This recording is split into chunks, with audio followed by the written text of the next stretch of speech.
మీకు తెలుసా మనందరికీ జీవనాధారమైన ఈ భూప్రపంచము గురించి?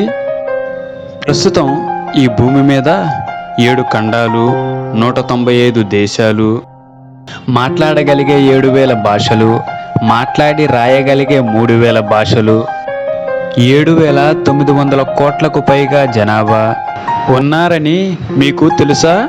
ఇంతటి ఘనతను వహించిన ఈ భూప్రపంచము ఆదిలో ఒకే భాషగాను, ఒకే బాటగాను, ఒకే మాటగాను, ఒకే జనముగాను, ఒకే రాజ్యముగాను, ఒకే దేశముగాను, ఒకే ఖండముగాను ఉండేది అని మన పరిశుద్ధ గ్రంథము వివరిస్తున్నది.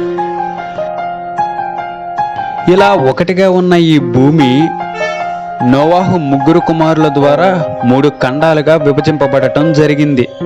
నోవాహు పెద్ద కుమారుడైన షేము వెళ్ళిన ప్రాంతానికి ఆసియా ఖండమని, నోవాహు 2వ కుమారుడైన హాము వెళ్ళిన ప్రాంతానికి ఆఫ్రికా ఖండమని, నోవాహు 3వ కుమారుడైన యాపేతు వెళ్ళిన ప్రాంతానికి ఐరోపా ఖండమని మనం గుర్తించవచ్చు.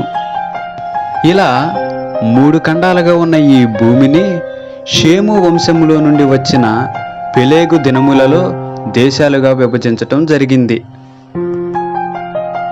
ఆదిలో ఒకటిగా ఉన్న ఈ భూమి నోవాహు కుమారుల ద్వారా 3 ఖండాలుగాను, పెలేగు దినములలో దేశాలుగాను ఉన్న ఈ భూమి అంచెలంచెలుగాను విస్తరిస్తూ ఈరోజు ఇంత సువిశాలముగా మారి ఉన్నదని మీకు తెలుసా?